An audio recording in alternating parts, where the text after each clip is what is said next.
नमस्कार। इस बार रेलवे पार please subscribe my YouTube channel SSC Adda 2 में आपका स्वागत है। आज का हमारा टॉपिक है बौद्ध धर्म एवं जैन धर्म। बौद्ध धर्म एवं जैन धर्म। बौद्ध धर्म एवं जैन धर्म से संबंधित सभी मोस्ट इम्पोर्टेंट क्वेश्चन, बौद्ध धर्म और जैन धर्म से संबंधित सभी मोस्ट इम्पोर्टेंट क्वेश्चन जो कि अभी तक एग्जाम में आए हुए हैं। चलिएगा, बौद्ध एवं जैन धर्म के बारे में पढ़ेंगे। प्रमुख बौद्ध एवं जैन धर्म। बौद्ध धर्म पहले पढ़ेंगे। बौद्ध धर्म में 4 संगीतियां हुई थी, जबकि जैन धर्म में 2 संगीति हुई थी। आपका जो बौद्ध धर्म है उसमें कितनी संगीतियां हुई थी? बौद्ध धर्म में 4 संगीतियां हुई थी, और जबकि जैन धर्म में 2 संगीतियां हुई थी। बौद्ध धर्म के संस्थापक महात्मा बुद्ध को माना जाता है। बौद्ध धर्म का संस्थापक किसको माना जाता है? बौद्ध धर्म का संस्थापक महात्मा बुद्ध को माना जाता है। इसी के साथ याद रखना है, ये जो महात्मा बुद्ध थे इनको एशिया की रोशनी कहा जाता था। एशिया की रोशनी कहा जाता था। इनका जन्म आपका लुम्बिनी, कहाँ पे है? नेपाल में। इनका जन्म 563 ईसा पूर्व है लुम्बिनी नेपाल में होता है। जबकि इनकी मृत्यु 80 वर्ष की आयु में 483 ईसा पूर्व में कुशीनगर में हो जाती है। जन्म तो नेपाल लुम्बिनी में होता है, इनकी मृत्यु कुशीनगर में होती है। जन्म होता है 563 में, मृत्यु होती है 483 में, और 80 वर्ष की आयु में। आपको याद रखना है इसमें का 83, तो 20 साल कम कर देंगे तो 83 हो जाएगा। 63 83। जन्म हुआ था 563 ईसा पूर्व में, और मृत्यु होती है 483 ईसा पूर्व में। जन्म इनका नेपाल में होता है और मृत्यु हो जाती है कुशीनगर में। नेक्स्ट क्वेश्चन है, महात्मा बुद्ध के प्रथम गुरु का नाम था आलार कलाम। महात्मा बुद्ध थे, उनके प्रथम गुरु का नाम था आलार कलाम। यह इस वीडियो में बौद्ध धर्म एवं जैन धर्म से संबंधित सभी मोस्ट इंपोर्टेंट क्वेश्चन, सभी क्वेश्चनों की चर्चा इस वीडियो में की गई है। आप देखिएगा, बहुत अच्छा वीडियो है। चलिएगा, महात्मा बुद्ध की मृत्यु की घटना को महापरिनिर्वाण कहते हैं। महात्मा बुद्ध जो मृत्यु हो जाती है, उस मृत्यु होने की जो घटना होती है उसको कौन सी क्या कहते हैं? महापरिनिर्वाण। निर्वाण मतलब निर्वाण की प्राप्ति करना, मर जाने के बाद जो होता है ना, महापरिनिर्वाण। नेक्स्ट, महात्मा बुद्ध ने अपना प्रथम उपदेश सारनाथ में दिया था। महात्मा बुद्ध थे, उन्होंने अपना जो उपदेश दिया था उनमें से जो पहला उपदेश था उसका नाम था सारनाथ का उपदेश, और सारनाथ में दिया था।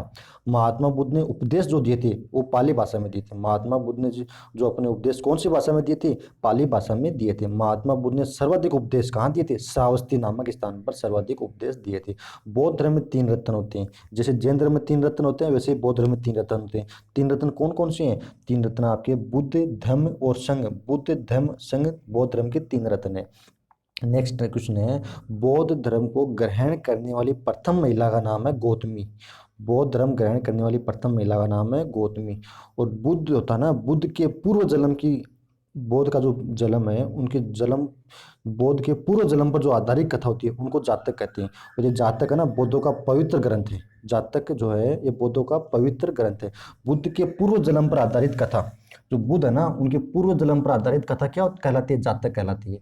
बौद्ध धर्म में जो पूजा स्थल होते हैं उसको कहते हैं चैत्य। चैत्य कहते हैं। बौद्ध धर्म का प्रमुख ग्रंथ है पिटक। बौद्ध धर्म का प्रमुख ग्रंथ कौन सा है? पिटक। अजंता की गुफाओं में किस ग्रंथ का चित्रण का उल्लेख है? जातक। अजंता की जो गुफाएं कहाँ है? महाराष्ट्र में। उनमें किसका चित्रण का उल्लेख है? जातक का, जो कि बौद्ध धर्म का पवित्र ग्रंथ है। नेक्स्ट है, बौद्ध धर्म में 4 संगीतियां हुई थी।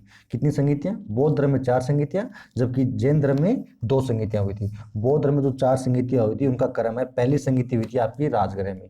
पहली कहाँ? राजगृह में। दूसरी वैशाली में। तीसरी हुई थी पाटलिपुत्र में अशोक के समय में। चौथी हुई थी कश्मीर में। किसके समय में? कनिष्क के समय में। राजगृह में पहली, दूसरी वैशाली में, तीसरी पाटलिपुत्र में, चौथी आपकी कश्मीर में। किसके समय में? कनिष्क के समय में। कश्मीर में कुंडलो नामक स्थान पर होती है। नेक्स्ट चलिएगा, प्रथम बौद्ध संगीति। जो प्रथम बौद्ध संगीति हुई थी कब हुई थी? 483 ईसा पूर्व में। स्थान था आपका राजगृह, और उसमें शासक थे अजातशत्रु। अजातशत्रु के समय में 483 ईसा पूर्व में राजगृह में पहली बौद्ध संगीति हुई थी। दूसरी बौद्ध संगीति हुई थी 383, आप 100 कम कर देना डायरेक्ट, 483 से 383 ईसा पूर्व दूसरी बौद्ध संगीति। और आपका स्थान हो जाएगा वैशाली, और शासक हो जाएगा कौन? कालाशोक। यहाँ से याद रखना आपको, वैशाली, इसमें ये से आ रहा है ना, ये से, ये कालाशोक में भी से आ रहा है, तो आपको ऑप्शन में याद रखने के लिए आसानी से रहेगा वैशाली। वैशाली स्थान पर किसने दूसरी बौद्ध संगीति का आयोजन किया था? वो था कालाशोक। कौन? कालाशोक। यहाँ भी से आ रहा है और यहाँ कालाशोक में भी से आ रहा है, तो ये आप याद रखिए, दूसरी बौद्ध संगीति वैशाली और यहाँ पे कालाशोक। पहली राजगृह, राजगृह में ये जय आ रहा है, राज जय, और अजातशत्रु में ये जय आ रहा है दूसरे स्थान पे। नेक्स्ट चलिएगा, तृतीय बौद्ध संगीति होती है आपकी 255 ईसा पूर्व में। 255 ईसा पूर्व में पाटलिपुत्र में होती है, पाटलिपुत्र में होती है अशोक के समय में। आपको याद रखना है 255। तो 261 ईसा पूर्व में कौन सा युद्ध हुआ था? जो कलिंग का युद्ध हुआ था 261 ईसा पूर्व में। तो वो कब किसके समय में? अशोक के समय में हुआ था 261 ईसा पूर्व में कलिंग का युद्ध। तो ये आपका ये समय किसको दर्शाता है? अशोक को दर्शाता है। तो आपकी तीसरी जो बौद्ध संगीति 255 में पाटलिपुत्र में, किसके समय में? अशोक के समय में।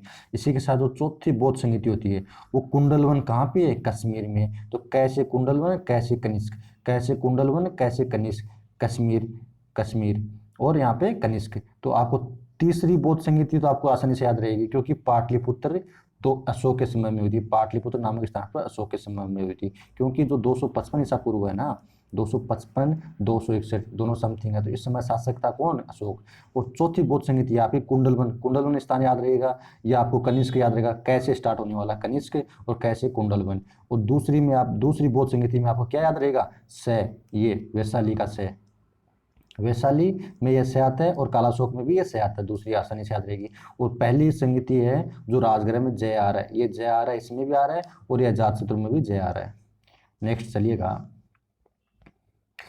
प्रमुख जैन संगीतियाँ। जैन संगीतियाँ दो प्रकार की होती हैं। जैन जैसे बौद्ध धर्म में 4 संगीतियाँ हुई थी, उसे जैन धर्म में 2 संगीतियाँ हुई थी। पहली जैन संगीति हुई थी 322 ईसा पूर्व में। तो 322 ईसा पूर्व है, स्थान था आपका पाटलिपुत्र नामक स्थान। और चंद्रगुप्त मौर्य के समय में, चंद्रगुप्त मौर्य के समय में और स्थूलभद्र की अध्यक्षता में जो पहली जैन संगीति होती है, कब? 322 ईसा पूर्व में पाटलिपुत्र नामक स्थान पर चंद्रगुप्त मौर्य के समय में और स्थूलभद्र की अध्यक्षता में। दूसरी जैन संगीति होती है 522 ईसा पूर्व में, 522 ईसा पूर्व में वल्लभी, वल्लभी कहाँ है आपका? गुजरात में। वल्लभी नामक स्थान जो कि गुजरात में होती है, उसकी अध्यक्षता की थी किसने? देवदीप शर्मा श्रवण ने, देवदीप शर्मा श्रवण ने इसकी अध्यक्षता की थी। जैन धर्म के प्रथम तीर्थकार ऋषभदेव थे, जबकि जैन धर्म के अंतिम तीर्थकार 24वें नंबर के महावीर स्वामी थे। और महावीर स्वामी को ही जैन धर्म का वास्तविक संस्थापक माना जाता है। कौन से नंबर के थे? 24वें नंबर की। कौन से संस्थापक? वास्तविक संस्थापक। जबकि पहले संस्थापक कौन थे? ऋषभदेव थे। जैन धर्म में श्वेतांबर और दिगंबर, श्वेतांबर और दिगंबर 2 प्रकार हैं। जैन धर्म की जीवनी का उल्लेख कल्पसूत्र में मिलता है। जो जैन धर्म है ना, इनकी जीवनी अगर आपको पढ़नी हो तो वो कल्पसूत्र में मिलेगी। महावीर का जन्म 540 ईसा पूर्व में वैशाली में होता है, जबकि इनकी मृत्यु पावापुरी में 468 ईसा पूर्व में हो जाती है। महावीर का जन्म तो वैशाली में होता है, जबकि इनकी मृत्यु कहाँ होती है? पावापुरी में होती है। महावीर कौन से घराने से थे? महावीर आपके थे क्षत्रिय राजघराने में पैदा हुए थे। कौन? महावीर स्वामी, जो कि जैन धर्म के वास्तविक संस्थापक थे।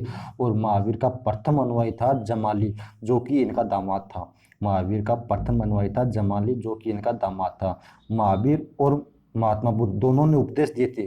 उस समय एक शासक था कौन? बिंबिसार। कहाँ का? मगध का नरेश था बिंबिसार। उसके समय में महावीर स्वामी, जो कि जैन धर्म के 24वें तीर्थकर थे, और महात्मा बुद्ध, जो कि बौद्ध धर्म के संस्थापक थे, उन्होंने दोनों ने उपदेश दिए थे। किसके समय में? बिंबिसार के समय में। नेक्स्ट क्वेश्चन है, जैन धर्म के 3 रत्न होते हैं। जैसे बौद्ध धर्म में 3 रत्न थे, वैसे जैन धर्म में 3 रत्न है। सम्यक दर्शन, सम्यक ज्ञान, सम्यक आचरण। कौन कौन से? सम्यक दर्शन, सम्यक ज्ञान, सम्यक आचरण। दर्शन, ज्ञान और आचरण। और बौद्ध धर्म में कितने थे? 3 ही बौद्ध धर्म में थे। जैन धर्म के 2 संप्रदाय कौन कौन से? श्वेतांबर और दिगंबर 2 संप्रदाय हैं। जैन धर्म का चरम लक्ष्य, जैन धर्म का चरम लक्ष्य था मोक्ष की प्राप्ति करना। जैन धर्म का चरम लक्ष्य था मोक्ष की प्राप्ति करना। जैन साहित्य को आगम कहा जाता है। जो जैन साहित्य आपका, उसको क्या कहा जाता है? आगम कहा जाता है। प्रथम जैन सभा पाटलिपुत्र में हुई थी चंद्रगुप्त मौर्य के समय में 322 ईसा पूर्व में। जबकि दूसरी जैन सभा हुई थी 512 में वल्लभी, वल्लभी कहाँ? गुजरात में हुई थी।